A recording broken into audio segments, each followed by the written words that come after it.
Every authoritarian regime in the world depends on control over economic resources. Typically, it's the colonial era in which, certain types of elites are favored, certain types of economic structures are put in place. Once they are put in place, they tend to persist over time. When people do not have any avenues to channelize their grievances, they are more likely to raise arms against the state. The state has closed off all avenues of conflict management. The media is controlled, the courts are compromised, electoral politics is compromised. Once you create an institutional infrastructure, it is very hard to take it back. It persists over time. These elites block ordinary people's access to the state. You need to think about the institutional incentive structure that makes those people corrupt. Remove those laws. The state is the biggest machine for producing inequality. In this country, we have huge barriers against private wealth generation.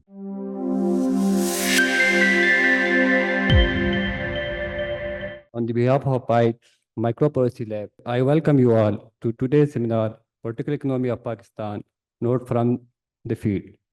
For this session, we are delighted to have with us Dr. Adeel Malik, who is an associate professor at University of Oxford, London, UK. In this session, he will introduce students about his portfolio on project on Pakistan political economy, notes from the field. He will also provide guidance to the student for pursuing career in research and development. In this session, he will also guide students to obtaining admission at Oxford University by highlighting the scholarship opportunities offered by the Oxford universities for the Pakistani students. We are joined here today by the student of two departments of Qaid University, Islamabad, the School of Economics and School of Politics and IR. I would like to thank Dr. Anwar Shah and Farhan Siddiqui for their coordination and cooperation and make sure presence of QA student in this seminar. So without any delay, I would like to hand over the proceeding to the monitor of this session, Dr. Nasir Iqbal, who is an associate professor, Dean, PIDE School of Social Science, and head of PIDE Micropolicy Lab. Over to you, sir. Thank you. First of all, sorry for some delays. So let's start with the proceeding. Dr. Sab, over to you. Assalamu alaikum. Sincere apologies for the delay in getting here. The roads are all dug up in Islamabad. It's a great pleasure and honor to be speaking to students from my own alma mater. I studied at Qaid University in the Department of Economics, and many of our teachers were from PIDE. So I used to come to the PIDE library, regular visitor to the PIDE library. In those days, I'm talking about late 1990s, 97, the internet was just coming up. We didn't have so many resources on YouTube, or the HEC was not set up by then, so we didn't have access to journals. So every time you wanted to access any journal, you would come to PIDE and consult the library. So it's a great pleasure. I think what I will do, I have about 11, 12 slides introducing you to some of the research that I do, so that you get a sense of the type of questions I ask, the type of data I collect, and the type of explanations that I come up with. And then I want to have more conversation with students, and feel free to speak in Urdu or English, whatever you feel comfortable, so that we have questions about, pursuing a career in research. You want to apply to Oxford. If you need any guidance, I would be very happy to provide guidance on that. So my research over the years, I was trained as an economist, but over time I realized that some of the most central questions of economic development are political economy questions. Those are questions where you cannot just look at economics alone. You need to think about the interaction of economics and politics. As conscientious students from Pakistan, and the way things are developing in Pakistan, you obviously know every question in this country, whether it's tax reform, fiscal reform, if you want to have, questions about productivity, exports, all of those questions are ultimately tied with sort of political economy issues. So I work on two different regions. So I hold a Globe Fellowship in Economies of Muslim Societies at the University of Oxford, the Oxford Center for Islamic Studies. And there I focus a lot on Middle Eastern societies. So I've worked a lot on Egypt, on Morocco, doing a little project on Saudi.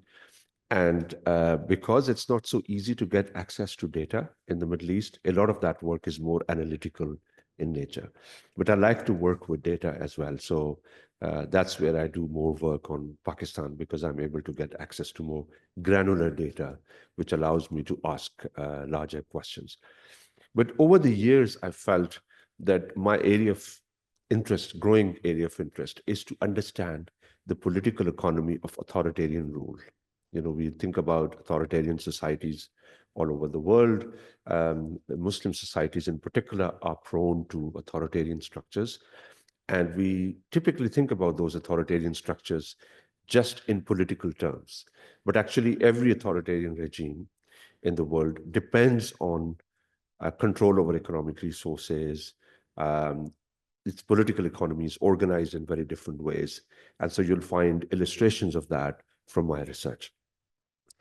What I'm going to present today is a segment of my work. Some of the other issues that I'll also explain, but a segment of my work is on a field which is described increasingly as historical political economy. And it's called historical political economy because political economy structures are historically embedded. Structures of power are historically embedded. Once a particular structure is put in place, it tends to persist over time. It's because the type of institutional incentive structures that societies have are typically inherited from the past. Typically, it's the colonial era in which certain types of elites are favored, certain types of economic structures are put in place. Once they are put in place, they tend to persist over time. And so this literature is now described as historical political economy. And some of the founding scholars in this strain are none others than the Nobel Prize winners, Daron Acemoglu, James Robinson. Many of these people have talked about the colonial origins of development. They've talked about the way in which elite and power structures were created or shaped profoundly in the colonial period, and over time they tended to persist. So I'm going to present you some, at least sort of, there are 4 or 5 different projects that I'm continuing. I'll provide you some pictorial representation of 2 or 3 projects, but provide you an introduction to others. So there's a project that I actually presented here in PIDE, I think last year before that, which is on frontier governmentality. It's about the way in which frontier regions of historic colonies were governed differently from the rest of the colonies and the implications they have on conflict. Then there's a lot of work that I've been doing over time on the political economy of Sufism, which again, I presented before at PIDE, but for the benefit of some of these students, I'll present some basic ideas. And then there's work I've done on political dynasties in Pakistan, thinking about dynastic, the influence of dynasties on development. And some work that I'm currently doing on irrigation and inequality, how the extension of canal irrigation in Punjab created patterns of inequality that persisted. So the last 2 projects I'll just introduce very briefly. The other 2, I'll give you some, show you some plots and data, because I didn't want to overload you with too much material. Okay, so this paper, this project that I'm working on is called Frontier Governmentality. And the basic idea is that a lot of these colonial sort of era empires, but even before, when they went to a colony, when they went to an area, they ruled their buffer zones or their frontiers or borderlands very differently from the rest of the colony. And so in the Pakistani context, FATA comes to mind. But there are lots of other regions in British India as well.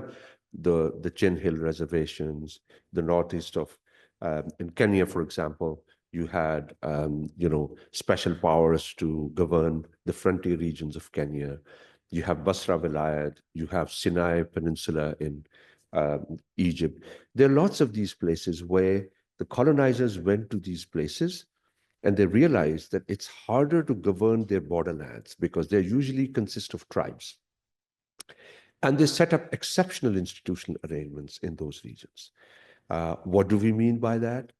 it's basically about how much of state authority existed in those regions. So in the rest of the colony, the British or the French would set up courts, judiciary, even if limited electoral enterprise, some limited enfranchisement, bureaucracy.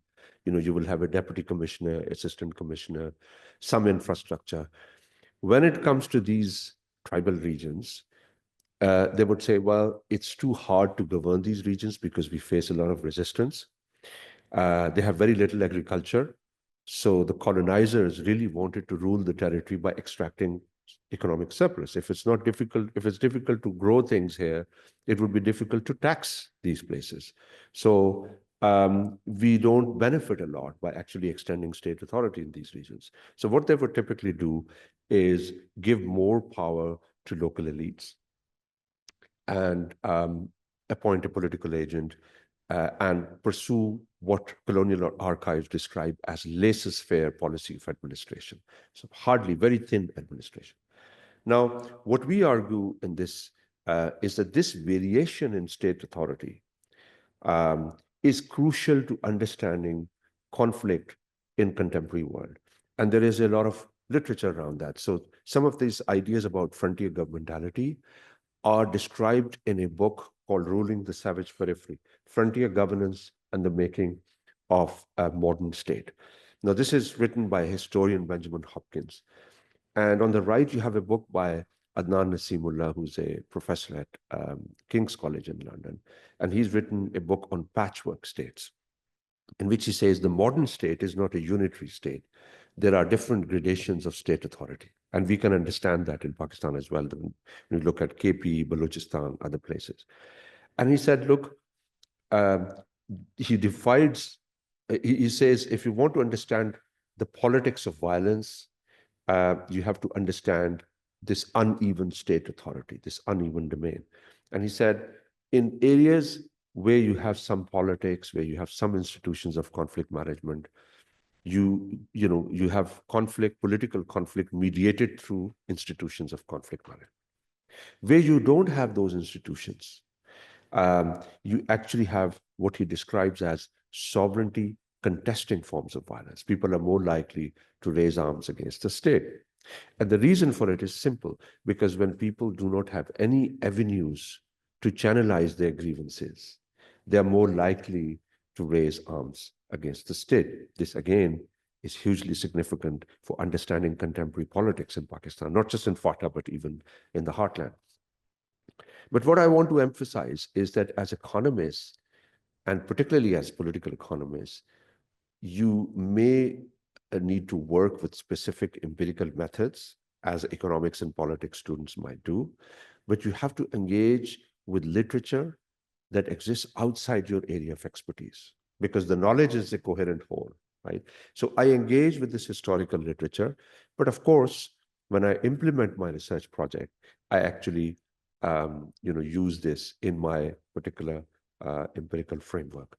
So here is what economists typically do. They need data to work on these things, right? And our argument was that frontier rule could ensure social order for a very long period of time, but it is more vulnerable to violence in the face of shocks.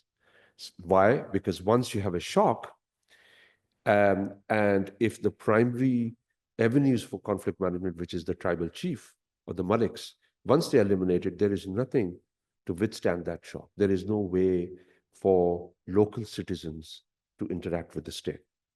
So the first thing I do as economist is to say, is there data on conflict, especially sovereignty contesting forms of conflict, conflict against the state, all those attacks that exist against the state?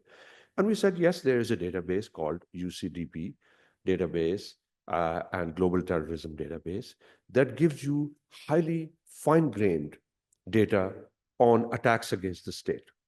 And it's geocoded. So we can actually show at a highly granular level, 10 by 10 kilometer grid cell level, how many attacks took place in this region. And this data can be downloaded free of cost. You just register your email and your university email, you can download the data. So we were able to download the data. And then we looked at the historic archives and created a border which divided the settled districts of KP from the tribal districts. That data also exists in historic archives. We know where that border is historically, and we know that that border existed till 2018. And even today, the integration of FATA is relatively incomplete. So we know that that border is remained more or less the same. And so that's the red line. And then you could see we plotted the conflict incidents and so on the left of the border, you have the tribal or the frontier areas that were subjected to a very different institutional arrangements. There was a sharp discontinuity. Once you move in towards the FATA, there's a very different institutional arrangement. Once you move on the other side, you have all the settled districts of KP, which are neighboring districts. Now, in economics, a key issue is causal identification. What causes what, right? And those of you who study econometric methods, one of the key challenges is to create counterfactual units. So one area is exposed to historical frontier rule. Another region is not exposed to historic frontier rule. But they could be different for a variety of reasons. Maybe the regions that are not exposed to frontier rule have very different type of geography. Maybe they have very different conflict incidents. Maybe they have very different growth possibilities. They could be different for thousands of reasons. How can you really explain this difference in conflict incidents to institutional arrangements? Because there could be other reasons that could explain. And so the one way in which economists are trying to establish the causal impact of variables is by saying, let's compare units that are similarly situated. So they are similar in all other ways, but just different in terms of their exposure to differential institutional rule. And so we use this methodology called the regression discontinuity approach, where you compare units that are very close to each other, just 10 kilometers on this side of the border or 10 or 15 kilometers on this side of the border. And we show that on this border, most of the things that we worry about are sort of balanced. Yes, there is the physical geography of frontier, non-frontier areas is different, but at the border, there's no major discontinuity. There's no major discontinuity in crop productivity, in water availability, whole range of variables. We show balance in that. Then we show, implement the spatial regression discontinuity approach and compare conflict incidents across these two regions.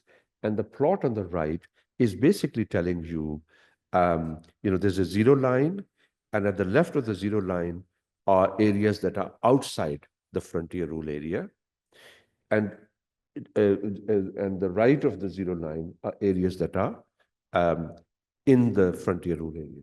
And you could see just at the border, you could see there is a discontinuity. There is a straight line that is fitted here, and there is the conflict incidence is much higher as you move from just outside the frontier rule border to just inside the frontier rule border, right? And so we can show there is a discontinuity, which may not be, because these regions are all similarly situated. When you're too close to the border, there's very little difference. But once you cross that border, you find a discontinuity. That means that frontier rule, the implication of frontier rule, is strongly linked with violence. So then, in any economics paper, social science paper, you need to understand what are the competing explanations. So we had different competing. Maybe there is more conflict coming from Afghanistan, because this is, one of the things we find in this paper is that this difference in conflict incidence is a feature of post 9/11. Prior to post 9/11, there was no difference in the two regions. So that's why we argue that frontier rule is more prone to violence in the face of shock, and the shock was 9/11. So the question is, after 9/11, what happened after 9/11? One of the things was that there was extension of coercive authority. The state moved its military up to the border. It did not carry out any operations. It was to stop the flow of terrorists from the other side of the border.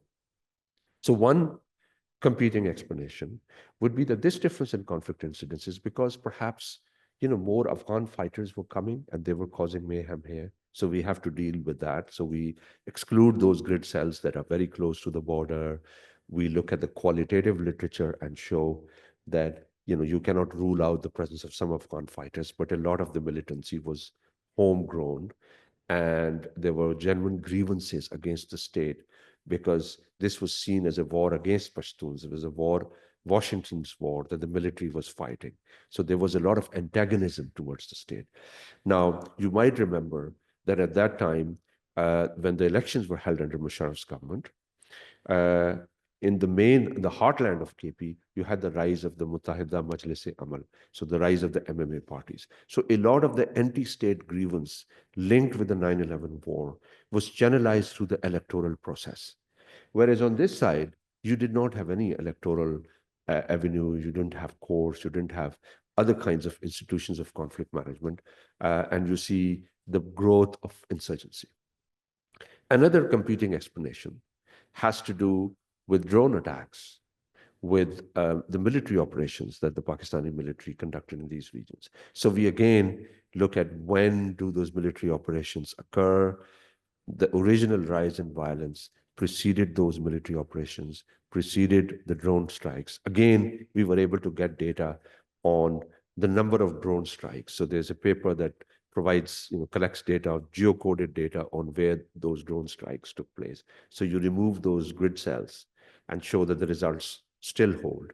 So there are a lot of those competing explanations that you need to account for in order to pursue this kind of analysis. The paper is available online, but it sort of gives you a sense of how these questions are important.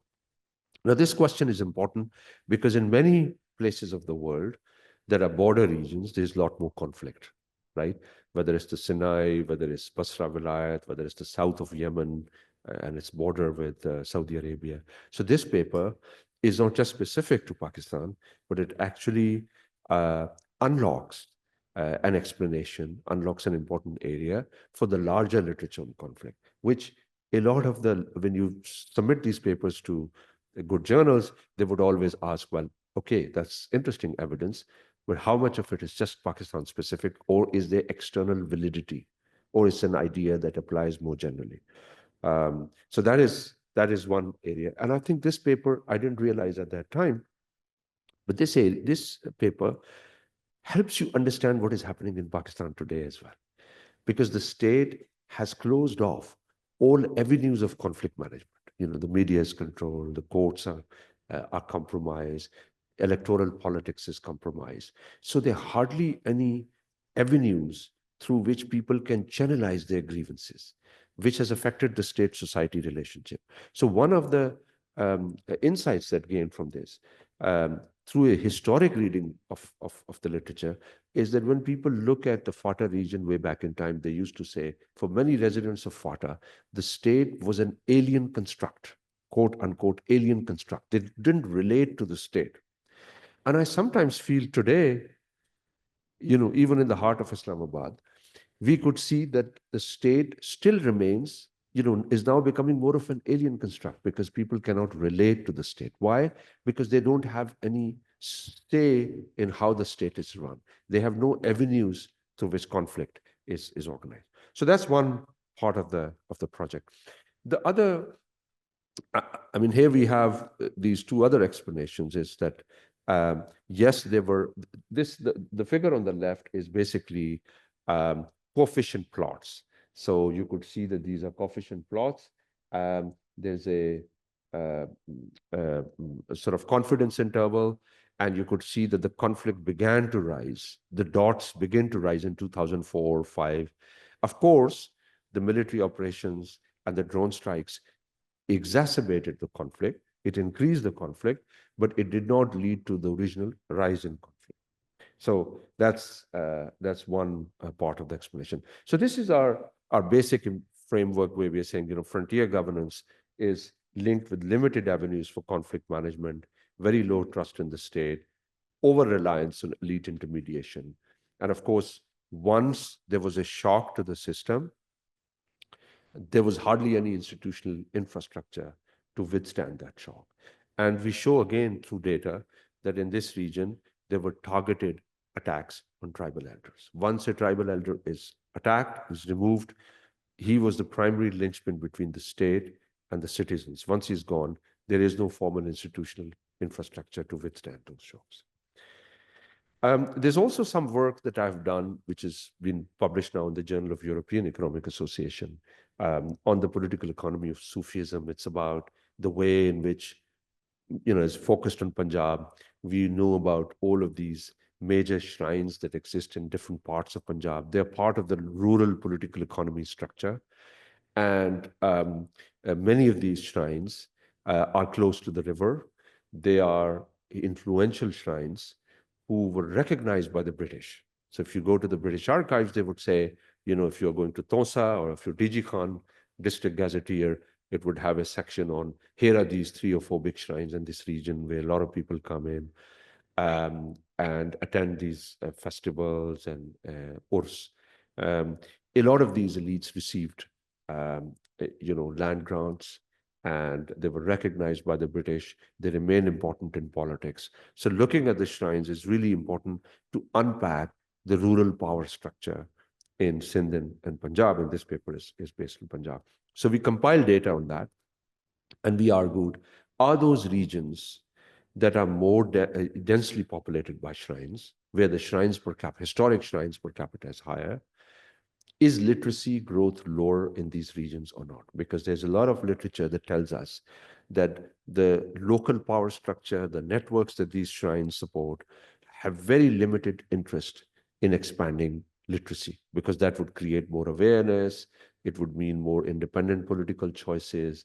It would mean, exit from their, network. And so we collected this data on historic shrines per capita. And one of the things that social scientists really love is variation. Is there enough variation? There are some regions where there's more penetration of historic shrines, other regions where there's less penetration. And then we said, okay, what happens to literacy growth in regions? So for that, you need to collect a panel of literacy.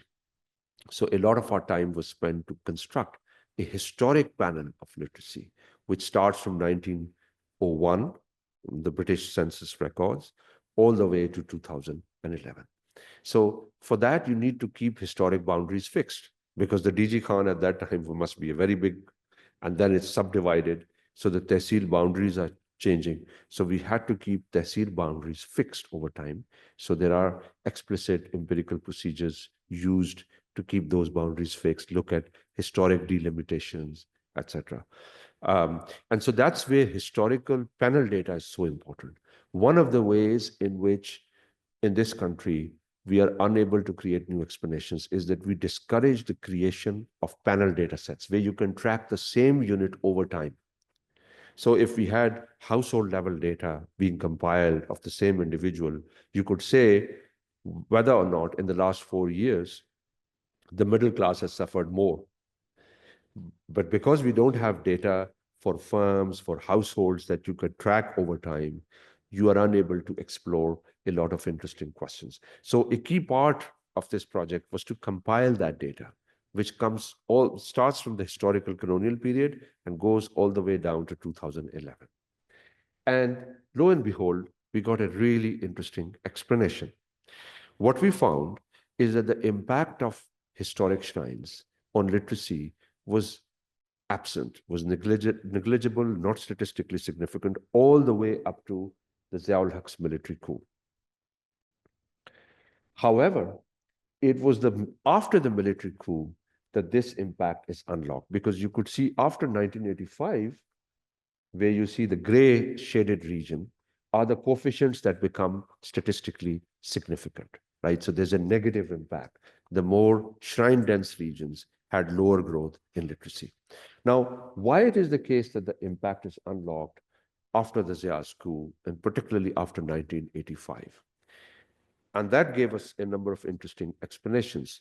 One reason was that Ziaul Haq's military regime in the 1980s started expanding, schooling system in a remarkable way. They started setting up schools, increased the funding for school, etc. So that was a good thing. There was a lot more emphasis on schooling. But there was another thing that changed, and that was the institutional incentive structure that governed the provision of public goods. Prior to Zia, it was, the MPs had a relatively less important role to play in terms of deciding where public goods are to be provided. In 1985, this system of public goods provision was radically transformed in the sense that the MPs were given direct development grants. They won't have them access directly to that money, but they could decide which schemes were to be built, where schools were to be built. There are a lot more resources for that. And a third thing happened in this time period, which was that there were non-party based elections held, which meant that if you are a shrine dynas or shrine aristocrat, or you are a rich person, or you have a strong biradari, you have higher chances of winning. And in fact, Zia's regime encouraged a lot of shrine families to enter directly into electoral politics. Many of them were participating in politics from way back in time, like Tausa Sharif's Gaddi and others, right? So they were already active. But there are a lot of the small Gaddis, like, Sheikh Fazl's and, Sharakpur Sharif, a lot of these small Gaddis in central Punjab as well, now directly entered into electoral politics. Now, what happened, therefore, are three things. One, shrine elites have been historically averse to expanding literacy, but after Zia, they got more money into education, and they have more ability to influence where that money is spent. So rather than outrightly blocking the construction of schools, many of these shrine elites actually partook in the construction of more of these schools, but many of these schools were built in remote areas, or teachers were not provided. So they blocked, rather than outrightly blocking education, they make educational provision defective. So this is a story of what we now describe in historical political economy as time-varying persistence, that the impact of a historic variable can remain latent for a long period of time until it is unlocked by a shock. So the impact of shrine elites on literacy, therefore, is a latent impact that really became unlocked after the coup of General Muhammad Zia-ul-Haq, who actually changed the institutional incentive structure. Now, this also highlights another important idea in political economy, which the economists would know a lot about, but in the context of the production of firms, production structure of firms, which is called increasing returns to scale. The more you produce, the lower your cost of production would be. But in political economy, there is also the relevance of increasing returns, because once you create an institutional infrastructure, it is very hard to take it back. It persists over time because there are a lot of people who are invested in the continuation of that power structure. So the idea that you would distribute development funds through MP was a short-term objective by a military ruler to create political legitimacy, because he wanted to distribute resources and create alliance with rural elites. But this policy is extremely difficult to take back, because once it's created, there are increasing returns to scale, because you are, more and more actors are invested in it. The entire system becomes, aligned with the continuation of that. With the result that even Imran Khan, when he came to power, he said no grants to MPs. But even in his government, he had to give those development grants because his parliament would have been completely divided. Many of the members of his own party would be opposed to it. And there were, Makhdoom Khosrow Bakhtiar, for example, was on record to say, no, we need to continue these development grants. That is exactly why political economy is so powerful, because it tells you how policies that are pursued are easier to introduce, harder to take back. And this is important in all spheres. So, for example, if today the state uses the police more to sort of break the support of one political party, fine, you could do that. But then to take it back in future years would be difficult, because once the practice is established that you could use police to elicit political outcomes, you will continue with that. And this has lots and lots of different implications, in political economy. But ultimately, the larger idea is that the impact of history can be conditioned by shocks. So again, it gives you a sense of the time-varying shocks. We also show, as I argued before, is that a lot of these, if you look at since 1977, there's a sharp increase in the number of shrine contestants per constituency, the shrine electables per constituency. So politics, as I argued, was a key part of this story of underdevelopment.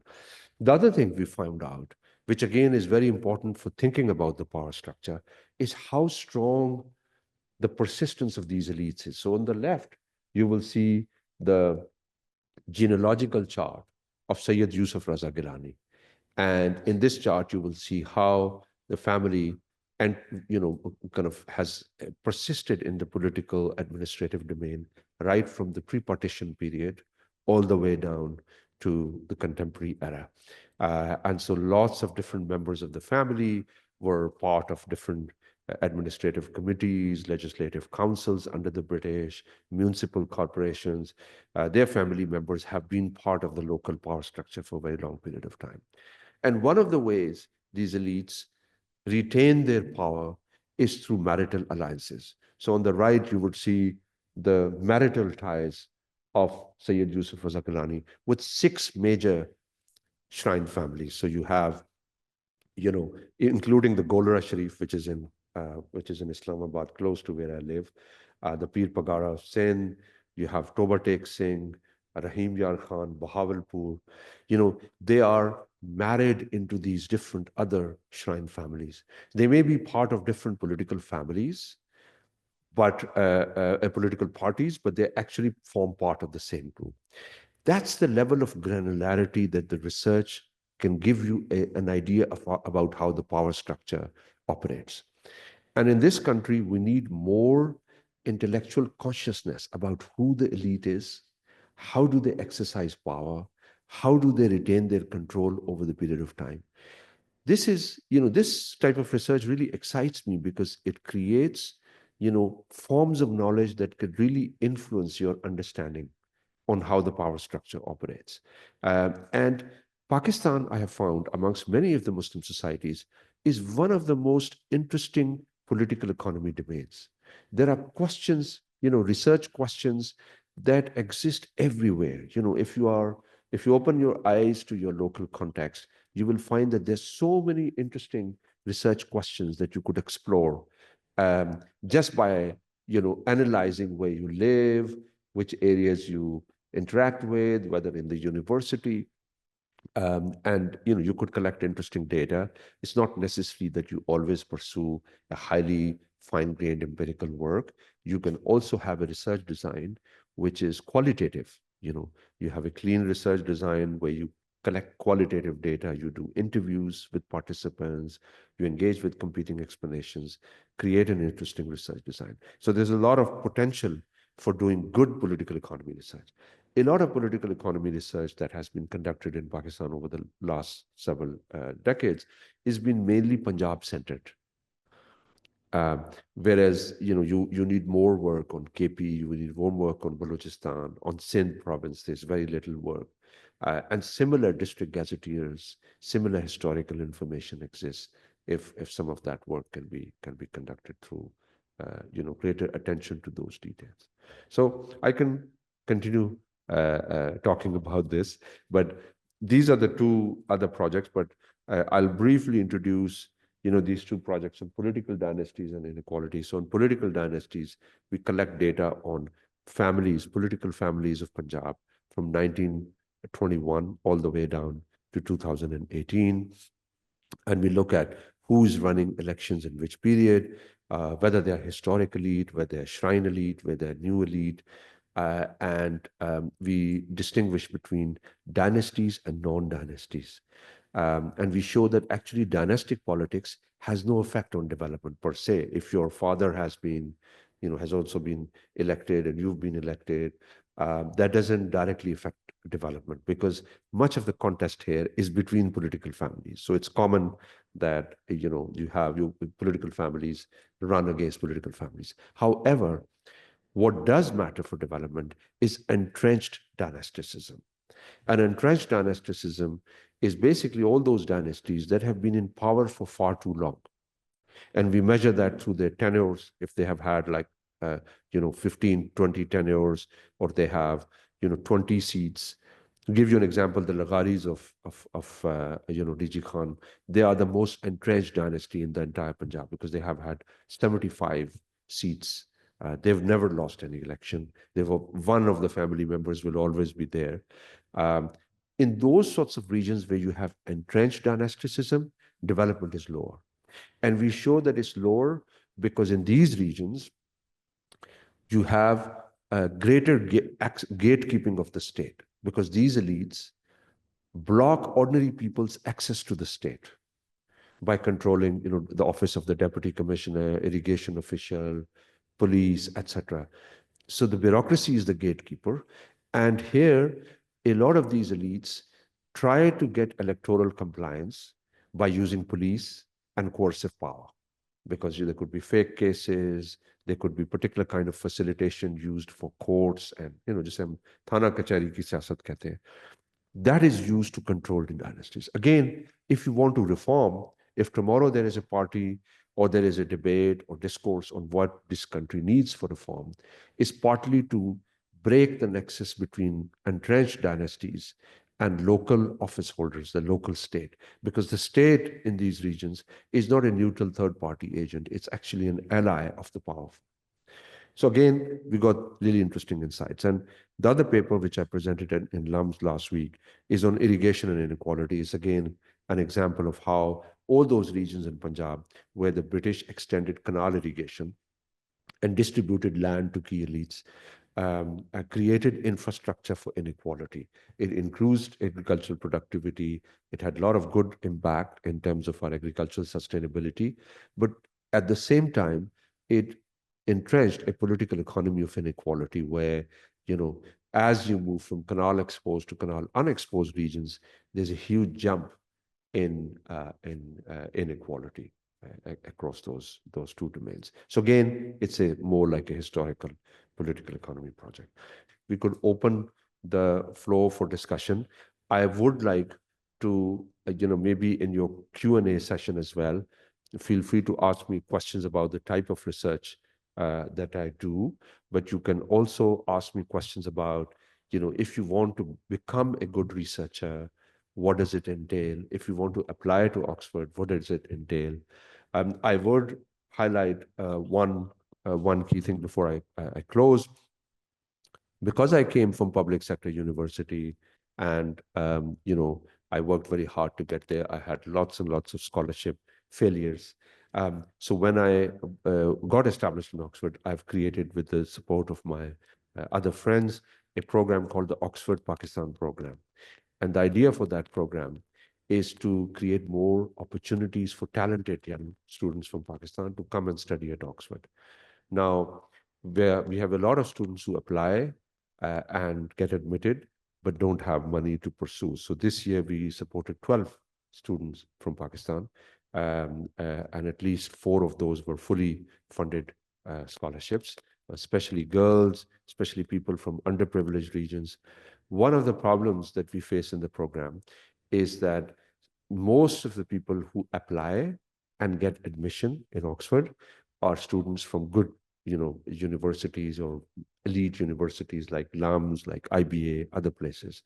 What we want are more students from public sector universities who have the dream to pursue a career in research, or who have a dream to pursue higher education, that they should apply more. And when they get admitted, some of the best students could get the opportunity to study at Oxford. So that is also my secret agenda behind this presentation, is to encourage more of you to apply to that program. And if there are any questions about how to put in those applications, how to think about higher education, I will also answer those questions as we go along. So I'll stop there. Thank you, Adeel. I'm Mahmood from PIDE. It's always very interesting to listen to you, especially on your upcoming work. My quick 2 questions related to the first 2 papers which we have discussed. Do you think that the frontier regions, especially now, may also have a kind of a resource curse where because of the availability of minerals and certain other natural resources, they are prone to such problems, and they're kept like that so that the extraction can be done by a third party. For the second paper on the Sufism, we also see that there was some deliberate exclusions from selection by the Britishers as well. For example, you mentioned in Islamabad, we have this Bari Imam, which was a very established shrine even at that time. Bola Sharif was one, but prominent example is Data Darbar, which was there, but was not considered from that perspective. Especially if you go to Karachi, we have Abdullah Shah Ghazi, but it did not have that kind of a Sufism allocation of rent seeking there. So do you think that some sort of urbanization has kept these areas excluded from that possible Sufism captured by that particular area?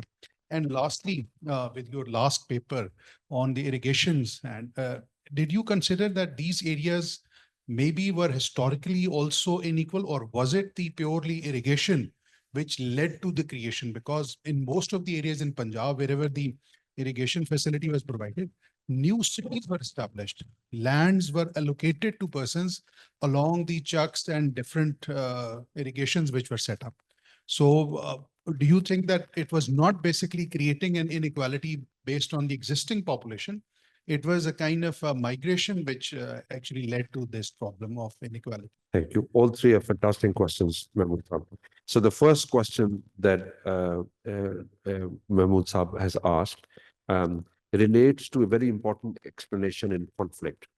Much of the conflict literature across the world argues that countries that are resource rich, where you have minerals, diamonds, oil, once those commodity prices of those commodities increase, they're likely to increase the resource pie, which will increase the struggle to capture those resources. So a lot of the literature on conflict has argued that natural resource intensity can be directly linked with conflict.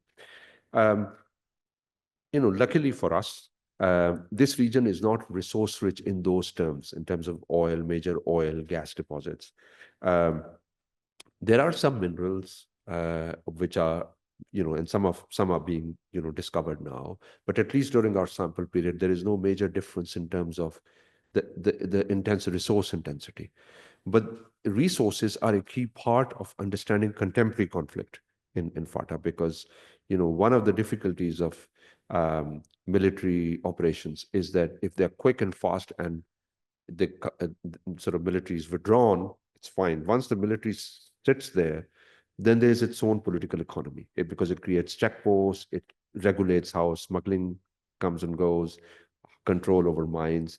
And so certainly today you need to understand, control over resources is a key part of understanding conflict today. In our period, the primary grievance against the state was about the US war on Iraq, on Afghanistan, and the way it impacted. But it's certainly true that if you want to understand conflict today, you have to pay attention to that. On shrines, you're right. There is variation in shrines, and the argument is not that Sufism has a negative impact. No, that is not the case. What we are talking about is the way in which religious, landed, and economic and political power coalesce. And it's in an argument more about, much of the effect is really coming through these rural areas. These urban shrines are mentioned as custodians as well, right? So, but there's still very few, right? In many, and urbanization, we control for urbanization in our regressions, we control for a whole range of other factors. It's an argument about rural political economy structures. If tomorrow there's a lot more urbanization, as it is happening in Multan, even in Multan, it's no longer the same. They have to work hard. The party vote bank is mattering a lot more than it used to matter several decades back. So that's definitely an important argument.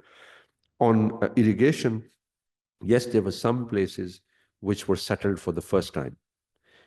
Particularly, Faisalabad, Layalpur, right? It was it's a canal colony area. But, and there you would see sudden increase in inequality. But there are lots of areas that were in the rainless tract that were unequal anyway. In fact, Calvert, who was a British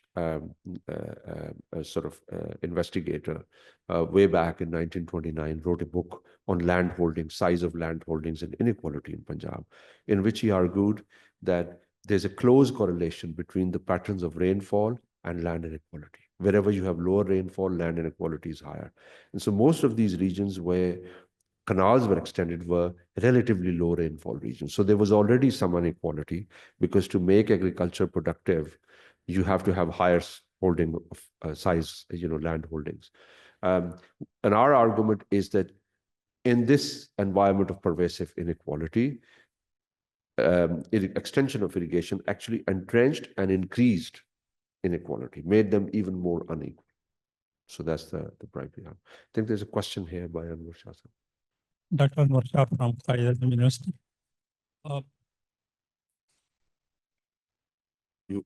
Yeah. My question is not on one paper, it's a general basis. You remember all the talk.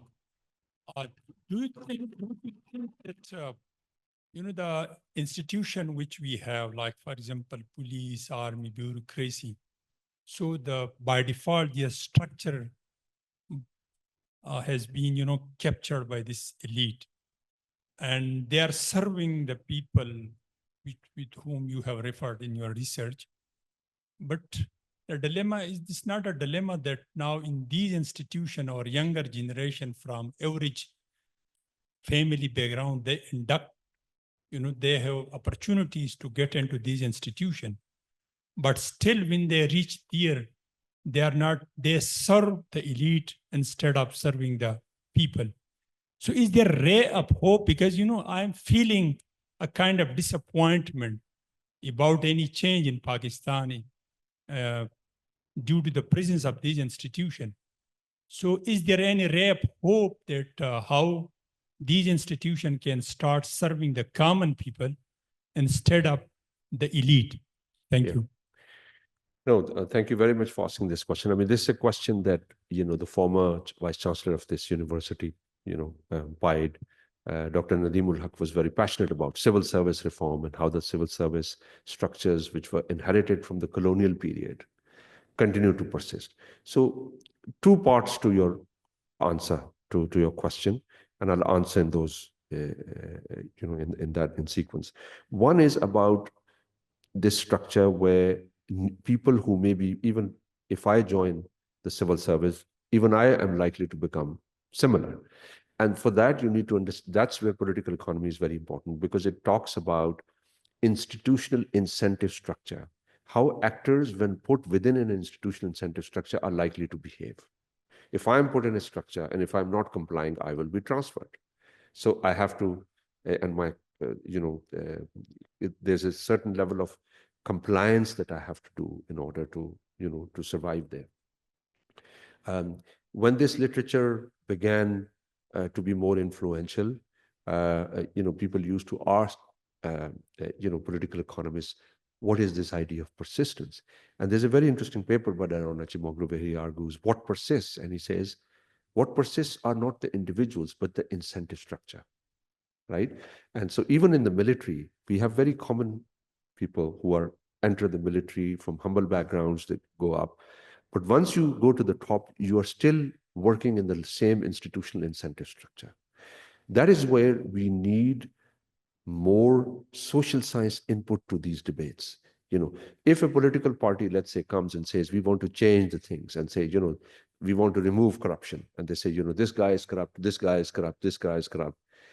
That's non-serious. You need to think about the institutional incentive structure that makes those people corrupt. Remove those laws. I mean, how land, for example, in this country, who owns land? Who has the ownership right? Who can alienate them? How land markets work? What is the ability of the state to give land to different elites? Change that structure, you will change one of the key ways in which that patronage structure works. So to change that, you need an understanding of how this colonial era civil service works and how it needs to be reformed. Linked with it is the idea in social science that the state is the most violent political actor. The state is the biggest machine for producing inequality. And that is indeed why you need constraints on those who control the state. Because the state could be the most compassionate actor. It could do Benazir income support program. It could support you in floods. It could provide you, good enough education, subsidized education. It could provide you hospitals. It could be a compassionate actor. But the state could also be the most violent political actor. It could be the biggest machine for producing inequality by protecting the privileges of the elites. That's why you always need a strong state-society relationship. You need constraints on those who control the state. Much of the power struggle between our entrenched power structure and the Supreme Court, which is not far from this building, is precisely that struggle. Because those who enjoy real power, they don't want constraints. They want unconstrained power. And so that is really where we need, because ultimately, what is the state? The state is a dynamic condensation of power relations, right? Whoever has power will control the entire, it's like an apparatus. It's like this machine, once I control this machine, I can, misuse this mic and it's in my control, right? But ultimately there has to be that state-society relationship, which will enforce that the doors are closed, open, so that if I'm speaking for too long, people can leave, or if I'm abusing my power, there will be certain constraints. So that's what we need. In terms of hope, I'm actually very hopeful, because the biggest hope I've seen, the last 2 weeks, I've been speaking at different universities. The young people in this country have decided that the system is not sustainable. It's a big change. It's a normative shift on the street, that people know who's in charge. They don't trust those who are in charge. The state and its elites have lost legitimacy, and the young people want a different system. Now, it's not easy that this would translate to change. You need strong structures of collective mobilization and collective consciousness. If you cannot mobilize on the streets, fine, but you could create collective consciousness about who is in power, why is in power. You can ask questions. This entire debate on controlling the internet is about controlling the ability to ask questions, right? Of course, social media also generates a lot of fake news. There are lots of problems with the way this information revolution is creating new problems.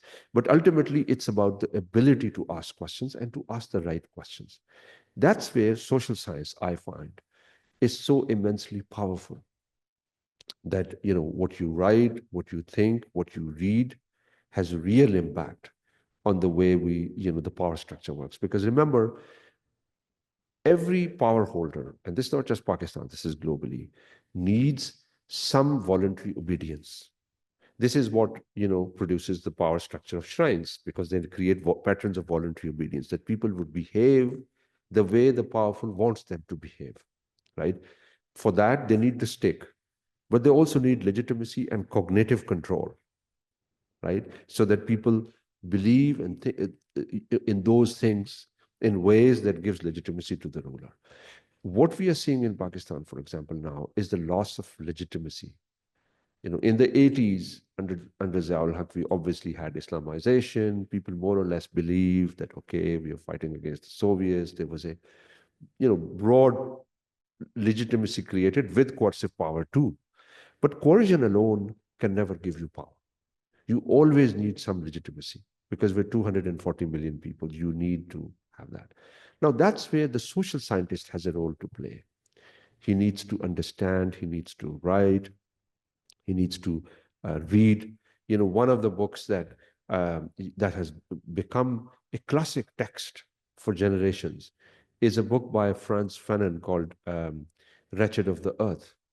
And Frantz Fanon was a psychiatrist or psychologist, I think psychiatrist, operating in Algeria. And, in this struggle against the French, he realized as a psychiatrist that when he meets with people, he feels the trauma of control, the trauma of colonial control. And he wrote a book, Wretched of the Earth, which is like a manual these days. People in Palestine, people in Kashmir, a lot of people read about that work and talk about, okay, how does power work? How does it change the psyche of a nation? So there are all forms of resistance. And one key form of resistance is intellectual resistance, where you need to think about these questions in a deeper way, engage with it, because the questions we are facing are not just alone to us. They've existed for centuries. You know, the powerful have existed for centuries, the powerless have existed for centuries. In fact, if you watch that movie, 10 Commandments, where, you know, Musa goes up to Pharaoh and, you know, stands before him and says, you know, and he said, okay, what does your God want? He said, wants you to free these slaves. And he, you know, laughed aloud and said, oh, your God wants to care for these, you know, powerless people. Even at that moment, it's a struggle between the powerful and the powerless. And that struggle is as age-old as humanity, and it will always go on, right? Even in the world of Islam, you had, you know, after the advent of Islam, there was a counter-revolution, right? And so you needed a new struggle to retrieve. That struggle is ongoing, that will always exist. What we need is a new consciousness to understand those issues, and social science could be an important tool for that. Assalamu alaikum, sir. Assalamu alaikum ji. It is very pleasant to hear you. My first question is, sir, that philosophically speaking, Pakistan has the like public sector and private sector era. Now, nowadays, as the majority of the research is emphasizing on the implication of SDGs, and they are setting targets, and targets have been revised. My question is that the political economy in Pakistan, like you have said, it has been truncated. How it is going to progress towards those goals, and the role of business sector, as business sector is the key driver of trade, and trade is eventually leading towards the creation of resources further.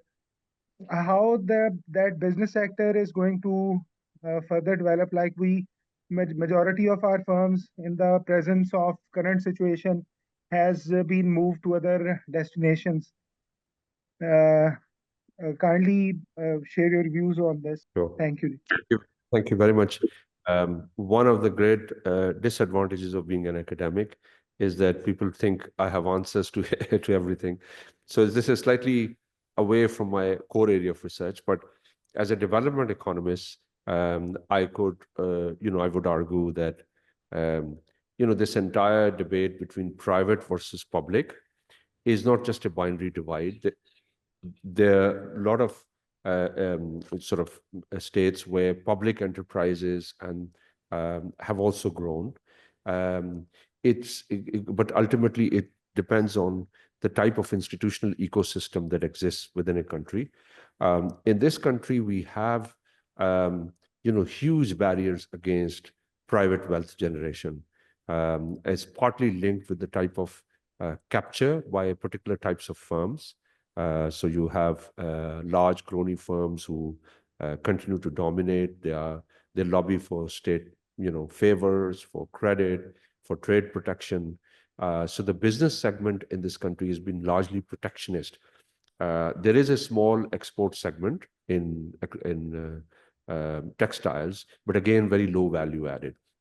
But there's huge potential. For that, you have to again change the nature of your political economy. You have to make it easier for markets to function, make it easier to sort of form new firms, to create types of institutional environments that would make it easier for firms to be born, to grow, to get access to credit. But this is the topic of a separate lecture almost. And there are lots of different viewpoints on this subject. But I would say it's not just a public-private divide. It is a product of the institutional incentive structure, the way markets are structured in this country, where elites invest, what type of regulatory frameworks exist. And PIDE itself has done a lot of work on this subject, on sludge and other types of barriers. Maybe I'll take some questions I'm very keen to engage with the students as well, and please feel free to ask your questions in Urdu. Sir, आपने जो research और especially जब frontier governmentality पे आपने बात की, تو بہت خوشی کی بات ہے ہمارے لیے کیونکہ ہم وہاں سے بلانگ کرتے ہیں اور آپ نے اس پہ ریسرچ کرنے کی بھی بہت. لیکن سر آپ نے ایک چیز کیا کہ فاٹا میں جو لینڈ ہے وہ ایٹ دا ٹائم آف کولونائزر وہ بھی یہ سوچتے تھے کہ مطلب وہاں پہ ٹرائبز ہوتے ہیں, ٹرائب کے جو بڑے ہوتے ہیں لیڈرشپ ہوتے ہیں, تو اسی وجہ سے ہم اس کو کنٹرول نہیں کر سکتے تھے. But now what actually we think کہ جو ٹرائبس کے جو بڑے ہوتے ہیں وہاں پہ جو بھی انوالو ہے, چاہے ملٹری انٹروینشن ہے جو بھی ہے, اس نے اپنے پاس اس کو رکھے ہوئے ہیں. اور اسی وجہ سے وہاں کی جو نیچرلی سورسز ہے, میں اس کو کوٹ بھی کر سکتا ہوں کہ ایک SNGPL کی ایڈوائزر ہے انجینئر صاحب ملک دوجان, وہ اس کو کوٹ کر رہا ہے کہ تقریباً وہاں پہ اتنے نیچرلی سورسز ہے کہ 2017 سینسس کے مطابق 8 لاکھ کی جو آبادی ہے نارتھ وزیرستان کی, وہ 30 سال تک وہ اس پہ سروائیو کر سکتی ہے. یہ اس نے اسٹارٹ میں اس نے کہا. تو اس ملک کو ان لوگوں نے اتنا اپنے پاس رکھے ہوئے جو بھی اس نے وہاں پہ ابھی جو ریسنٹلی گورنمنٹ ہے, تو کیا government by itself not ready to explore these naturally sources and such type of resources also play a role vital role in the Pakistan economy. So what your response? Waqar Younis, میرے last جو آپ کے 2 papers ہیں Sufism dynastic politics of Sufism اور irrigation سے related ہے.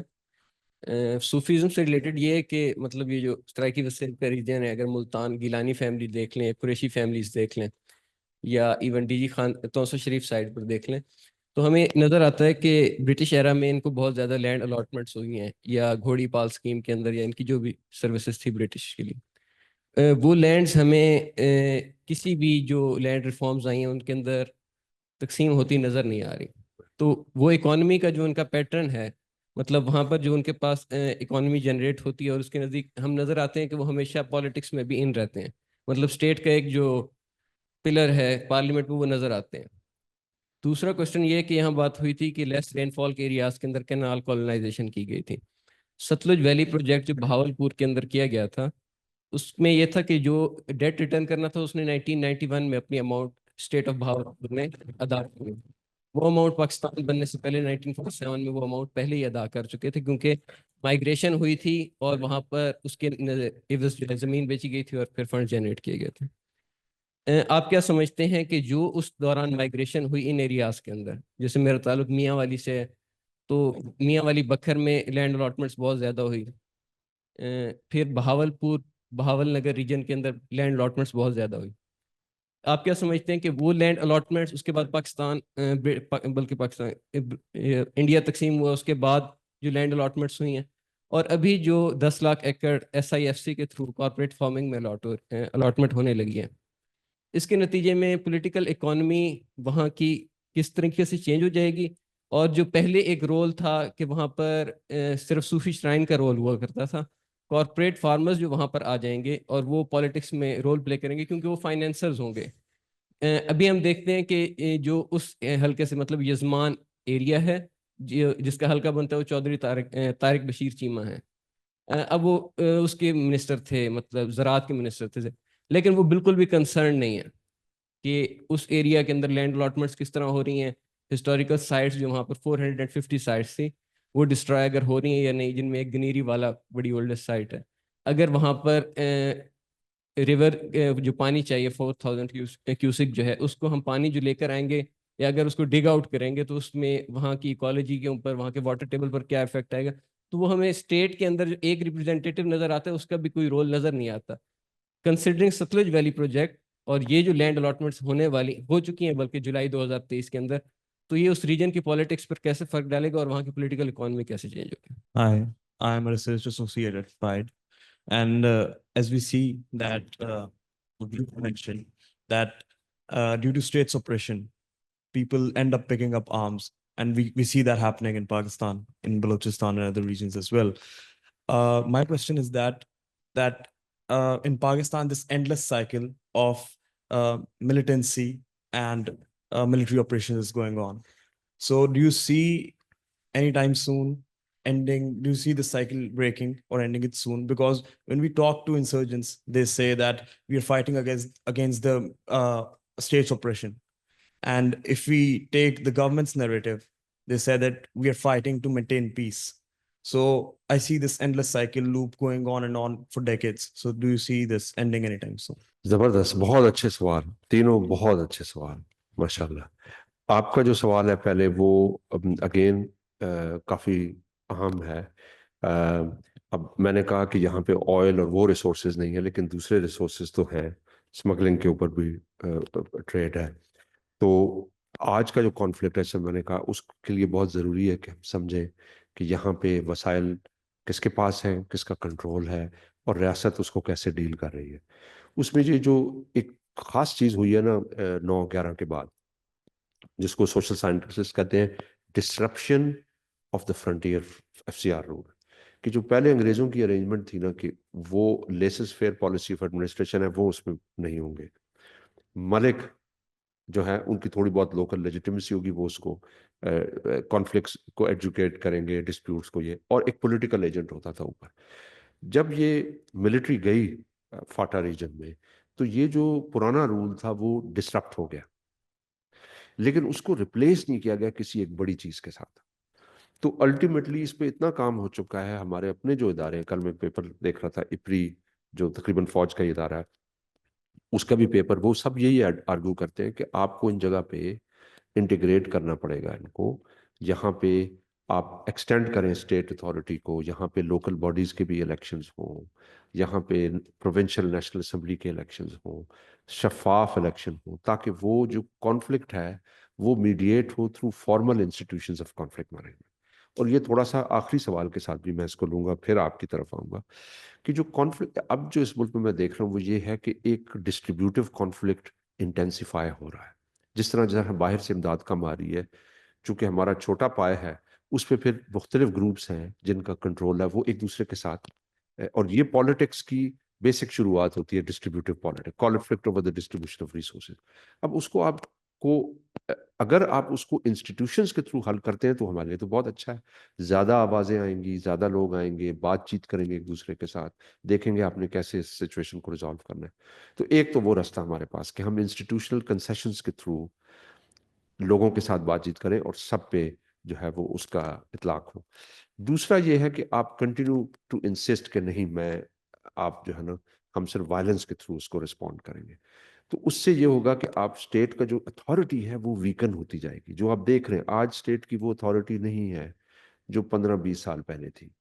तो फिर आपको, जिस तरह गेटेड सोसाइटीज़ हैं, हर जगह अपना गेट है, राइट, तो आपका जो लो लेवल कॉन्फ्लिक्ट है वो चलता रहेगा, क्योंकि स्टेट जो है, इसीलिए हम इनको कहते हैं, जितने इंस्टीट्यूशंस हैं ना, कोर्ट्स, जुडिशरी हो गई, मीडिया हो गई, आपकी एसोसिएशंस हो गई, ये क्या है, ये, इनको हम सोशल साइंस की ज़बान में कहते हैं इंस्टीट्यूशंस ऑफ कॉन्फ्लिक्ट मैनेजमेंट, कि जब एक कॉन्फ्लिक्ट हुआ तो कोई बीच में मौजूद है। बल्कि हमने सूफिया की बात की, पूरी दुनिया में देखे जहां जहां सूफिया जाके सेटल हुए, one of the first things they did was to resolve local disputes, क्योंकि वो they used to serve as neutral third party, कि यहाँ बैठे हैं, दो पार्टी आई, उनका आपस में कॉन्फ्लिक्ट हुआ, मलिक्स भी यही करते थे, उनकी लेजिटिमेसी होती थी कि वो उसको रिजॉल्व कर देते हैं कॉन्फ्लिक्ट को। तो आपने अगर इस मुल्क को बचाना है तो उसमें आपको इंस्टीट्यूशंस ऑफ कॉन्फ्लिक्ट मैनेजमेंट चाहिए। और ये जो बात आपने की ना कि स्टेट उनको ऐसे देखती है, वो हमेशा ऐसे रहता है। अगर आप हिस्टोरिक आर्काइव्स जाएं, पढ़ें, तो बड़ी आपको हैरानगी होती है कि जिस तरह आज हमारी स्टेट करती है रीजन्स को, उसी वक्त वो कॉलोनियल भी ये कहते हैं ये अनरूली है, ये सैवेज है, उनको आप कुछ कह दें, आज उसको आप खारजी कह दें या कोई भी कह सकते हैं उसको, राइट। और उसमें से सर्टेनली टेररिस्ट भी होते हैं, ऑफ कोर्स टेररिस्ट उसके अंदर हैं और वो ज़रूर उनको, लेकिन आपको मिलिट्री ऑपरेशन कहीं पे भी लॉन्ग टर्म नहीं होता। ये इसी तरह है कि आपकी एक वो प्याला है, उसमें अपने चाय बनाई, चीनी डाली और उसको हिला के आपने चम्मच निकाल दी, अगर चम्मच अंदर ही रखेंगे तो उसके और कॉन्सिक्वेंसेज हैं, क्योंकि once you insert a coercive actor in a conflict situation, it is linked with war economy, उससे अपनी वॉर इकोनॉमी, क्योंकि उनका इंटरेस्ट होता है कि यार अब हम लोकल रिसोर्सेज पे हमारा control, checkpoints, gatekeeping, जो हम कह रहे हैं स्टेट की जो गेट कीपिंग है वो शुरू हो जाती है। तो ये हमारे सामने दो रास्ते हैं कि हम इदारा जाती इस्लाहात करें और लोगों को मौका दें कि वो अपने इंस्टीट्यूशंस को शेप करें, मुख्तलिफ मुतनव्वो आवाज़ें हों, और वो पॉलिटिक्स के थ्रू वो रिजॉल्व हो। अगर आप पॉलिटिक्स के थ्रू चीज़ों को रिजॉल्व नहीं करेंगे तो वो चीज़ फिर گولی اور اس کی طرف جائے گی. اب اس پہ کتنی گولیاں چلائیں گے آپ الٹیمیٹلی؟ تو اب آپ ایک ہی چیز ریپیٹ، بلوچستان میں ہم نے ایک ہی ٹیمپلیٹ ریپیٹ کیا پچھلے 70 سالوں میں. کیا اس سے فرق پڑا؟ کیا اس سے امن آ گیا، سکون آ گیا؟ تو شارٹ ٹرم آپریشن تو آف کورس جہاں پہ ملٹری فیس کر رہی ہے ٹیررسٹ تھریٹ، وہاں پہ وہ کرنا ہے، لیکن پھر اس کے بعد آپ کو ایک پولیٹیکل پروسیس سٹارٹ کرنا ہے. اور اس کے اوپر بہت ساری ریسرچ افریقہ کے اوپر بھی ہے. اب جو آپ کا سوال ہے درمیان میں، جو صاحب تشریف فرمائے وقار یونس صاحب، کرکٹ پلیئر، تو وہ آپ کا بڑا اچھا سوال ہے کہ یہ جو کانفلکٹس ہیں یہ نئے طریقے سے پیدا ہو رہے ہیں، اور اس کانفلکٹ میں کو ڈیل کرنے کا ایک جو بڑا طریقہ ہے وہ اگین یہ ہے کہ آپ ہسٹری کو بھی سمجھیں. مثال کے طور پہ اگر آپ پڑھیں عمران علی صاحب، پاکستان کے بڑے اچھے اکنامک ہسٹورین ہیں، ان کی کتاب ہے پنجاب انڈر امپیریلزم. اس میں ایک اس کا چیپٹر ہے ایلیٹ انٹرینچمنٹ. اس کا سٹارٹ اس سے ہوتا ہے کہ اس پورے خطے میں all those who can define property rights and who own land are going to determine کہ who can own land, who can use it, and that is crucial for power structure. وہ paragraph آج کے SIFC کے اندر بھی پورا آتا ہے کہ آپ نے کیسے زمین لینی ہے، کیسے اس کو امپلیمنٹ کرنی ہے. اس پہ پھر ڈیبیٹ کی ضرورت ہے. تو ظاہر ہے کہ اگر اس پہ ڈیبیٹ نہیں ہوگی زمین کے مسئلے کے اوپر، اور وہ بڑی فاؤنڈیشنل ڈیبیٹ ہے میرے خیال میں پاکستان کی ریاست کے لیے، ایک جو فاؤنڈیشنل ڈیبیٹ ہے وہ مسئلہ ملکیت زمین ہے، جس کے اوپر ریلیجس اسکالرس کی بھی ڈیبیٹ ہے اور کنٹمپری ایرا میں بھی ڈیبیٹ ہونے کے ذریعے who is entitled to own land, how you can use land. اب دیکھیں جو چولستان میں بھی بنے گا اتھارٹی اور وہ پانی کنالز وغیرہ بنیں گے، تو وہ کہیں سے پانی کٹے گا نا، it's a zero sum game. کہیں سے پانی کم ہوگا تو یہاں پہنچے گا، اس سے نئی طرح کا کانفلکٹ جنریٹ ہوگا. اسی لیے آپ کو انسٹیٹیوشنز آف کانفلکٹ مینجمنٹ چاہیے کہ جو اگر اچھی نیت سے بھی کچھ کرنا چاہتا ہے، لیٹ سے اگر ہم اگری کرتے ہیں کہ SIFC والے اچھی نیت سے اس کو چلانا چاہتے ہیں، تو اس پہ ڈیبیٹ ہونی چاہیے، اس پہ سب لوگوں کی آراء اکٹھی کی جانی چاہیے. جو نیشنل انسٹیٹیوشنز ہیں، Pakistan agriculture research council, irrigation کے ادارے ہیں، وہاں پہ ایسے ایسے ایکسپرٹس بیٹھے جنہوں نے ساری عمر اس مسئلے پہ سرو کی ہے، ان سے آپ آراء لیں اور پھر اس کو آپ ڈیولپ کریں. تو یہ ڈیولپمنٹ کا جو پروسیس ہے نا، اس کو اگر ہم نہیں کریں گے تو وہ پھر لوکلائز کانفلکٹس جنریٹ ہوں گے. آج تو فاٹا اور ادھر ہے، پھر آپ کے ساؤتھ پنجاب میں بھی، سندھ میں بھی وہ کانفلکٹ آئے گا ڈسٹریبیوشن آف واٹر کا. تو this is a very ethnically diverse society with very uneven distribution of state capacity, state resources, etc. To manage such a state, we should have an absolute clarity that we need, constitutional rule, constraints on the powerful, more freer political institutions, جن میں problems ہوں گے، لیکن اگر آپ چلنے دیں system کو، اسی کے اندر سے بہتری کی صورتیں بھی آئیں گی. اور لوکل گورنمنٹس کی بھی جو چیزیں ہیں وہ بھی ہوں، میڈیا کے تھرو بھی. اب کتنی میڈیا میں ڈیبیٹ ہوئی ہے اس جو آپ مسئلہ مجھے بتا رہے ہیں، اس کے اوپر کتنی میڈیا پہ ڈیبیٹ ہوئی ہے؟ ہارڈلی کوئی ڈیبیٹ ہوئی ہے کہ بھئی یہاں پہ کس طرح سے زمین لی جائے گی، لوکل کیا امپیکٹ ہوگا. وہ آوازیں جب تک نیشنل مین سٹریم میں نہیں آئیں گی، اس وقت تک پاورفل کے اوپر کنسٹرین نہیں ہوگی. تو لیکن اسی لیے میں پوری امید ہوں کہ جو آپ کے سوال ہے نا، یہ جو سوال میڈیا پہ نہیں آ رہے لیکن آپ لوگ وہ سوال کر رہے ہیں، that is one of the most positive aspects of change. Now obviously it's not going to produce change immediately، لیکن جو شعور کا لیول ہے، اور اس میں پھر یہی بات ہے کہ اب یہ جو تینوں آپ نے سوال کیے ہیں، اس کے اوپر کوئی پیپر ہے پاکستان میں؟ میجورٹی جو ہے وہ ڈونرز کا ڈسکورس ہوتا ہے اس کے اوپر.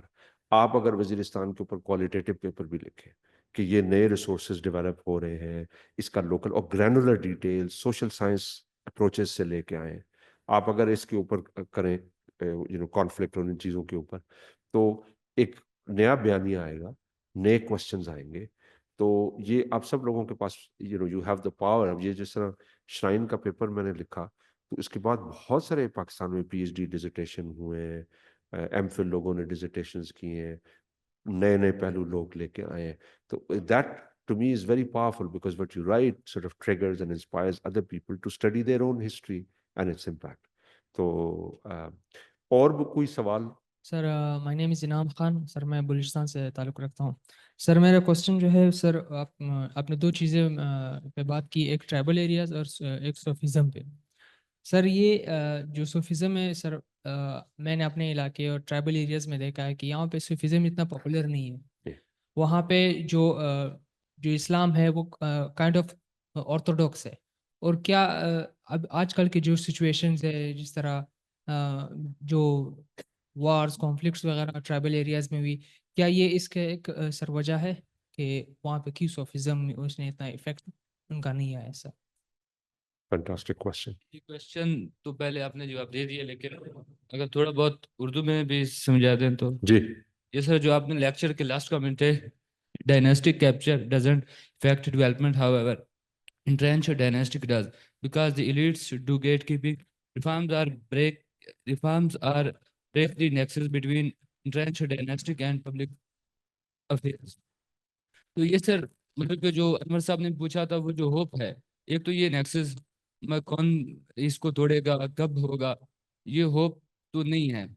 آپ نے بھی جو باتیں کی ہیں وہ کوئی زیادہ مطلب کہ ان سے ہوپ نہیں مجھے تو. اور سر کیونکہ اس سسٹم کو کنٹرول کر رہا ہے, ابھی اس کا کنٹرول کس طرح ہوگا اس کے اوپر کوئی ڈیبیٹ نہیں ہوئی پاکستان میں زیادہ, مطلب کہ میرے خیال. سر دوسرا سوال یہ ہے ریسرچ کے حوالے سے پیپر کے, جو پاکستان میں ریسرچ ہوتی ہے سر, ان کا مقصد یہ نہیں ہوتا کہ وہ معاشرے کے اوپر کوئی آؤٹ کم ہو, ان کا یہ مقصد ہوتا ہے کہ مطلب کہ ہمارا ایک نام آ جائے. تو بس یہ میرے comments. Yeah, so the subject of political economy is something new to me, although I'm interested in that. So I just wanted a few comments from you. If you can point out some crucial researches or works or approaches or studies or books that I could read and build my knowledge on the subject, because I'm very much like a new person to this. ٹھیک ہے. اچھا, very briefly آپ کا جو پہلا سوال تھا یہ again I am not an expert in this area, but یہ ایک امپورٹنٹ سوال ہے کہ کیوں اوریجنلی شرائنس کی پینیٹریشن وہاں پہ کم رہی. اب میں کوشش کر سکتا ہوں کہ آپ کو کچھ اس کے ٹینٹیٹیو ہائپوتھیسز یا سوال دوں, but people need to work on it. ایک تو یہ ہے کہ جہاں جہاں شرائنز آئے, اوریجنل جو ٹرانسلیشن ہوئی نا اسلام کی, وہ بڑی انٹرسٹنگ تھی, وہ ٹریڈ روٹس کے تھرو ہوئی. اب آپ دیکھیں کہ جو ملتان ہے وہ 2 زونز کے ساتھ کنیکٹڈ ہے, وہ ہرات اور کابل, کندہار, بخارا, سینٹرل ایشیا. یہ جو بہت سارے صوفیہ آتے تھے یہ ان اسٹیبلش ٹریڈ روٹس کے اوپر آتے تھے. اس ٹریڈ روٹ کے اوپر آئے, وہاں پہ پھر وہ بیٹھے اور ادھر سے پھر مختلف جگہوں پہ گئے. ایک تو یہ ایلیمنٹ ہے. تو جو کچھ اس طرح کے علاقے تھے جو اسپارسلی پاپولیٹڈ تھے اور جہاں پہ اس طریقے سے ٹریڈ روٹس نہیں تھے بہت اسٹیبلشڈ, ایک یہ ریزن ہو سکتی ہے. دوسری ریزن یہ ہو سکتی ہے کہ جو ایکالوجی ہے, اس پہ میں تھوڑا کام کر رہا ہوں, کہ جو ایکالوجی ہے وہ اٹس اے کی aspect of settlement patterns of shrine personalities. بہت ساری جگہوں پہ جہاں پہ پانی ہوتا تھا, خاص طور پہ دریا کے قریب یا نخلستان ہے یا اور ایسے علاقے ہیں جہاں پہ پانی ہے, ساتھ ایگریکلچر ہے, وہاں پہ یہ لوگ آ کے سیٹل ہوتے تھے. اب اس پہ رچرڈ ایٹن ایک بندہ ہے, اس نے بڑا اچھا کام کیا ہے کہ Islamisation of Bengal and Punjab, جس میں اس نے کہا کہ یہ یہاں پہ اسلام اس وقت آیا جب there was a transition was taking place from pastoral or nomadic to settled agriculture. بہت سارے یہاں ٹرائبز ہوتے تھے دریا کے قریب, وہ اوپر نیچے آتے جاتے تھے لیکن سیٹل نہیں کرتے تھے. تو وہ کہتا ہے کہ جس ٹائم پہ یہ ٹرانزیشن ٹیک پلیس کر رہی تھی toward settled agriculture, that was exactly the time when shrines were being set up. This is a fascinating thing. ہم نے پیپر میں بھی تھوڑا سا اس کا ذکر کیا, جہاں آئیڈینٹیفیکیشن اکنامکس کا آتا نا کہ are shrines going to settle in regions that are more underdeveloped, there we had to control for those dimensions. تو یہاں پہ آپ دیکھیں گے ایگریکلچر, ایکالوجی, وہ اس کے ساتھ لنک ان ہو رہا ہے پیٹرن. سو مے بی جن لوگوں پہ یہ اس طریقے سے پیٹرن سیٹلمنٹ پیٹرنز نہیں تھے, وہ پھر وہاں پہ اس طریقے سے شرائن انفلوئنس ایسے اسٹیبلش ہوا نہیں. پھر اس کے ساتھ ظاہر شرائن انفلوئنس کے اسٹیبلش ہونے میں ضروری تھا کہ کتنے لوگ ہیں آپ کے نیچے, وہ زراعت میں ہیں, پانی کے ساتھ کیا ایکسس ہے, زمین, یہ سب چیزیں مل کے انہوں نے اس پاور کو شیپ کیا. صوفی پرسنالٹیز تو بلوچستان میں بھی تھی لیکن اتنی بڑی کنسنٹریشن نہیں تھی اور اس طرح کا ان کا انفلوئنس نہیں بنا. کے پی میں بھی آپ اگر دیکھیں تو کے پی کے اندر بھی کم ہے, مانکی شریف ہے, 1-2 ہوں گے, لیکن باقی کے پی میں کچھ زیادہ. اسی لیے آج آپ دیکھیں گے کے پی کے جو پولیٹیکل پیٹرنز ہیں وہ بڑی ڈفرینٹ ہیں, کیونکہ کے پی کے جو اتھارٹی سٹرکچرز ہیں, نہ وہاں اس طرح لینڈڈ بہت لمبا چوڑا ہے سوائے ڈی جی ڈیرا اسماعیل خان کے اور تھوڑی بہت پاکٹس ہیں. بائی اینڈ لارج زیادہ نان ہائرارکی. اور آپ دیکھیں میں نے برٹش آرکائیو میں ایبٹسن کی آپ ڈاکومنٹ دیکھیں تو وہ جا کے بارڈر ٹرائبس کے بارے میں جو لکھتا ہے تو کہتا ہے یار ہمیں یہاں پہ پولیٹیکل کنٹرول مشکل ہو رہا ہے. اور وجہ وہ کیا لکھتا ہے؟ وجہ وہ کہتا ہے کہ because the border tribes, Pashtun border tribes are more non hierarchical, they are more egalitarian, and it makes it difficult for us to identify natural village heads. باقی تو یہ ہوتے تھے نا کہ ادھر گئے عوان ملک ہیں, ان کا یہ ایک ٹرائبل چیف ہے جی, یہ یہاں پہ جاٹ کا فلاں ہے فلاں ہے. وہ ان کو پنجاب میں جو ذیلداری سسٹم پیدا ہوا وہ سارا کنال کالونائزیشن کے زمانے میں پیدا ہوا. اور ذیل جو تھا used to be a group of villages, اور اس ذیل کا جو ہیڈ ہوتا تھا نیچرل وہ ہے, کیونکہ ذیل ایڈمنسٹریٹو باؤنڈری ٹرائب یا کنشپ گروپ کی باؤنڈری کے اراؤنڈ طے ہوئی. therefore it's easier for them to set up. تو یہ بڑے ڈیپ کوسچنز ہیں جس کے اراؤنڈ. اب آپ نے جو سوال کیا نا کہ چینج اور ہوپلیسنس, وہ ٹھیک ہے بات, لیکن دیکھیں کہیں پہ بھی چینج. فرینچ ریولوشن آیا, کتنی اٹیمپٹس ہوئی, ہم تو کتاب میں پڑھتے ہیں ایک دفعہ آ گیا. اور اس کے پیچھے جو وہ ایک ہے نا ایفرٹ, وہ صرف یہ نہیں ہے کہ آپ پروٹیسٹ کے لیے ایک خاص جگہ پہ پہنچ گئے. آپ کو شعوری انقلاب کی بھی ضرورت ہے. آپ کو شعور کی ضرورت ہے کہ who is powerful, how do they maintain power. اس کے لیے آپ کام کر سکتے ہیں, اور وہ الٹیمیٹلی اس کا امپیکٹ ہوگا. آپ نے دیکھا جو پچھلے 3-4 سالوں میں اسٹرگل ہے, اس میں ایک کنٹینیوس وہ بیک اینڈ فورتھ ہو رہا ہے سوسائٹی اور اسٹیٹ کے درمیان. اب یہ جو سول سروس ہے, اس کی اگین آپ جس علاقے سے آتے ہیں اس کے بارے میں لکھیں, دیکھیں وہاں کیسے پاور اسٹرکچر ایمبیڈڈ ہے. تو اب جو چینج ہے وہ بڑی نان لینئر ہوتی ہے, بڑا ٹائم اس کو لگتا ہے. لیکن ون تھنگ از کلیئر کہ یہ جو اسٹیٹس کو ہے بہت دیر تک آپ اس کو چلا نہیں سکتے. اگر چلائیں گے تو the cost of it would be more violence. آپ کا جو سوال پولیٹیکل اکانومی پہ ہے, اس پہ بہت زیادہ کام ہے. میں یہ کہوں گا کہ آپ جو یہاں بھی کتابیں مل جاتی ہے, وائی نیشنز فیل ہے ڈیرون ایچ موگلو کی, اور انٹرنیٹ کے اوپر ان لوگوں کے لیکچرز ہیں, یوٹیوب پہ لیکچرز ہیں بڑے اچھے. بہت سارے لیکچرز تو پائڈ میں آرگنائز کیے گئے, ان کو آپ پڑھیں. پولیٹیکل اکانومی کے اوپر انٹرنیٹ کے اوپر بھی آپ کو ریسورسز ملیں گے. جو بڑے اسکالر ہیں, ڈیرون ایچ موگلو, جیمز رابنسن. میری ایک اوریجنل انسپریشن جو تھی وہ رابرٹ بیٹس کی کتاب تھی markets and states in tropical Africa, جس میں اس نے یہ لکھا کہ کیسے مختلف افریقن اسٹیٹس مختلف طرح کی ایگریکلچرل پالیسیز فالو کر رہی ہیں, اور وہ جو ویریشن تھی in agricultural policies was rooted in the different types of interests that were driving those agricultural policies. تو اس طرح کا بہت سارا کام موجود ہے. انٹرنیٹ پہ بھی اب آپ ٹائپ کریں گے گوگل اسکالر پہ political economy, introduction to political economy, تو وہاں پہ بہت اچھا ہے.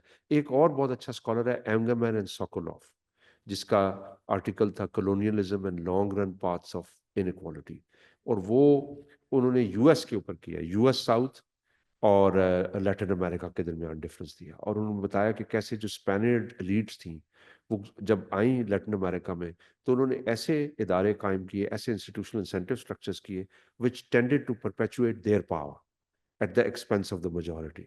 تو اس پہ ایک بڑا اچھا کام موجود ہے جس کو پڑھیں, اور وہ آپ پڑھیں گی تو آپ کو پاکستان کے بھی جو پاور اسٹرکچر ہے اس کے بارے میں انٹرسٹنگ خیالات آئیں گے. اور میں اگر فائنل ایک صرف کر دوں کہ آپ میں سے جو بھی ذہین بچے ہیں جو اپلائی کرنا چاہتے ہیں, ڈو اپلائی ٹو آکسفورڈ, اور آپ اس میں دیکھیں مختلف طرح کے ان کے کورسز ہیں. ماسٹرز ہم گریجویٹ اسکالرشپ دیتے ہیں, تو ماسٹر 1 ایئر کا کوئی بھی اچھا پروگرام ہے, M S C in development economics, M S C in political science, political research, اور اس طرح کے کمپیوٹر سائنس میں بھی ہے, اسٹیٹسٹکس میں بھی ہے.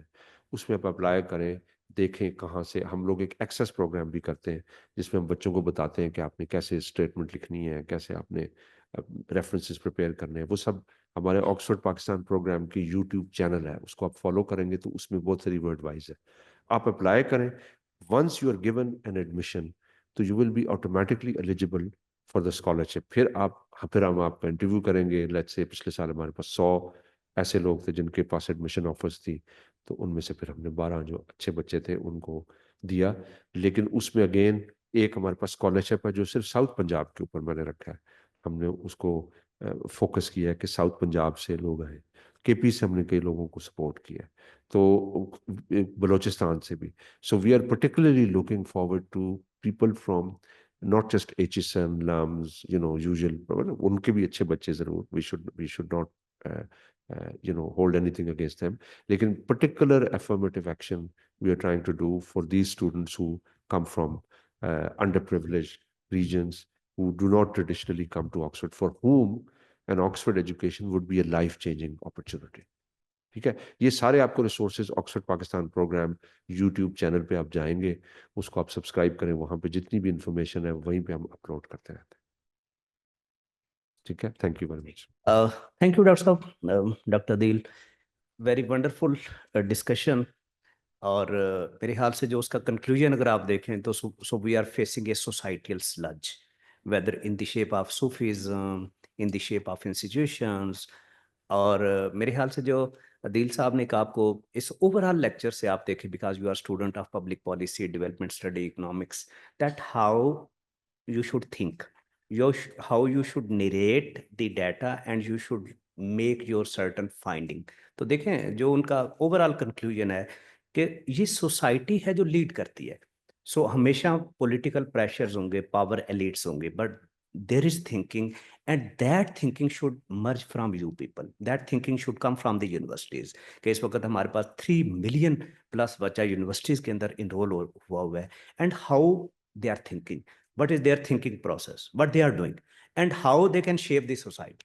تو آپ دیکھیں 25% گھروں کے بچے یونیورسٹیز کے اندر جا رہے ہیں. تو what they are doing in Pakistan. جو سر کی جو دوسری چیز اگر آپ دیکھیں کہ آپ لوگ اسٹوڈنٹس ہیں, آفن یو سے کہ جی کہ ڈیٹا ہی نہیں ہے, تو آپ دیکھیں انہوں نے کیسے ڈیٹا کو نکالا ہے. اس طرح کا ڈیٹا شاید آپ سوچیں گے کہ جی میرے پاس ہوگا ہی نہیں. So data is available, you have to make struggle and then ٹھیک ہے do crunching, but after crunching آپ کی ایک اچھا انالیسز نکلے.